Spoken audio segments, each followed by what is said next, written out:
po children po nhiệt nhôm prosray tầng ở kia là đi mà công công tại nào lừa tây tầng là thông là vâng với nòng khung promol không là hạt tức trọng cột vào đấy cần tìm mình chạy hay phần làនេះគឺនាំយកអំណោយចែកជូនដល់ញាតិញោមដែលរងគ្រោះដោយទឹកជំនន់ហើយពេលនេះយើងធ្វើដំណើរត្រឡប់ទៅវិញហើយស្មារតីមិនជាអ្នកចេះអុំអីទេញាតិញោមចេះចែវទូអីទេតាមពិតទៅលើកទី1ហ្នឹងគឺចែវនៅស្រុកស្រុកស្មាអត់មានទឹកមានអីប៉ុន្តែកាលតែវត្តនៅក្នុងស្រុកណាវត្តហ្នឹងស្មាទៅលេងនៅក្នុងទំនប់មួយហ្នឹងមានទូកអញ្ចឹងចែវទៅញាតិញោមមកវិលជុំពេញតែផ្ទៃទឹកហ្នឹងឯងដល់ពេលអញ្ចឹងឲ្យលោកអ៊ំឲ្យមើលឃើញតែលោកអ៊ំរៀនអ៊ំតាមទៅចេះពេលហ្នឹងព្រោះចេះអ៊ំបានខ្លះឥឡូវនេះអាចអ៊ំបាន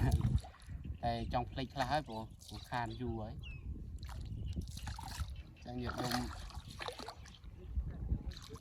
មើលផ្ទៃទឹកដល់ធំល្វឹងល្វើយលេចអស់ក្នុងឆ្នាំញ៉ាត់មកដើមឈើ2020នេះភ័យគ្រប់រឿងញាតិញោមភ័យទាំងកូវីដភ័យទាំងទឹកជំនន់ទៀតទៅឆ្នាំនេះនឹកស្មានមិនដល់ថាមានទឹកភ្លៀងជន់លិចអញ្ចឹងទេញាតិញោមព្រោះកាលពីដើមឆ្នាំគឺលិចស្ងួតរាំងស្ងួតនឹងខ្លាំងមែនតើប៉ុន្តែដល់ពេលចុងឆ្នាំនេះញាតិញោមមកទឹកមនុស្សត្រូវការច្រើនដល់វាអោយច្រើនពេកវាយកអស់ញាតិញោមមើលលិចណាលិចនៃអស់លិចទាំងផ្ទះអ្នកស្រុកលិចទាំងវត្តអាត្មាទៀតញាតិញោមធ្វើម៉េចទេកម្មហើយក៏ចម្រើនពរញាតិញោមប្រុសស្រីផងដែរថាស្ថានភាពទឹកហ្នឹងគឺនៅតែបន្តកើតឡើងជាលំដាប់ដូច្នេះហើយញាតិញោមប្រុសស្រី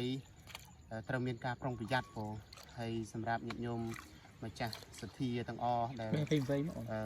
បានចូលរួមជាមួយនឹងខ្ញុំគណៈស្មារតីហ្នឹងមានញោមចន្ទធីនៅកុលបរិយយើងនេះទេគាត់បានចូលរួមជាមួយខ្ញុំគណៈស្មារតីហ្នឹង 100000 រៀលហើយទាំងគេចែក4ហ្នឹង 30000 រៀលផងដែរព្រោះហើយក៏សូមអរគុណយ៉ាងច្រើនព្រោះបានចូលរួមចំណែកជួយគ្នាក្នុងគ្រាលំបាកព្រោះស្ថានភាពបែបនេះគឺគ្មាននរណាអាចត្រៀមតាន់ទេព្រោះវាលឿនណាស់លឿនមែនតើអញ្ចឹងហើយគឺម្នាក់ហ្នឹងសឹងថាអ្នកខ្លះរកតែអង្គច្រកឆ្នាំងគ្មានព្រោះរកតែអង្គច្រកឆ្នាំងគ្មានអ្នកខ្លះក៏បានត្រៀមអ្នកខ្លះក៏មិនបានត្រៀមព្រោះអ្នកខ្លះហ្នឹងគឺដាច់ស្បៀងមួយថ្ងៃពីរថ្ងៃឲ្យស្មារតីឃើញសេចក្តីលំបាករបស់ញាតិញោមប្រុសស្រីទាំងអស់គ្នាហ្នឹងគឺក៏ព្រាវនាវញាតិញោមក្នុងក្រៅប្រទេសបានជួយចំណែកខ្លះមិនបានច្រើនទេព្រោះយើងធ្វើតាមលទ្ធភាពប៉ុណ្ណាធ្វើតាមលទ្ធភាពមានញាតិញោមចូលរួមហ្នឹងក៏យើងធ្វើហើយបើសិនជាមានញាតិញោមអាចចង់ចូលរួមតាមរយៈក្នុងណាត់ភាពក៏អាចចូលរួមបានប៉ុណ្ណាតាមរយៈលេខទូរស័ព្ទ012 21 0141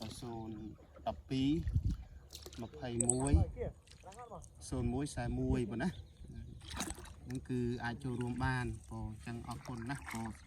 ហើយក៏សូមជូនបុណ្យកុសលទាំងអស់ដល់ញាតិញោមប្រុសស្រីទាំងអស់គ្នាហ្នឹងសូមបានជួបប្រទេសតែសេចក្តីសុខសេចក្តីចម្រើនរួចចាក់រោគភាពជាធិនានារួចចាក់ពីគ្រោះភ័យមហន្តរាយទាំងឡាយជាពិសេសគឺក្នុងអំឡុងពេលគ្រោះទឹកជំនន់ក្តីក្នុងអំឡុងពេលដែលជំងឺ COVID-19 នេះក្តីក៏សូមឲ្យរួចចាក់នៅគ្រោះចង្រៃទាំងអស់នោះ8គ្លៀងទៀតឡើយព្រោះណាសូមអនុមោទនីកើហើយអានេះគេទឹកហ៎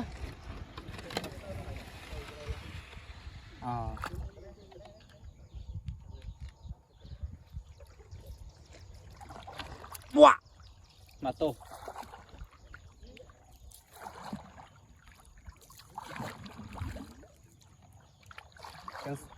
អរគុណណាស់ញាតិញោមសូមចម្រើនពរលាប៉ុណ្ណេះពរហត់មើលមុខអ្នកអ៊ំមើលនេះអូយមុខអ្នកអ៊ំហត់ណាស់មើលទៅអ្នកមុខលកហមចែវហងចែវវិលពេញតបឹងនេះ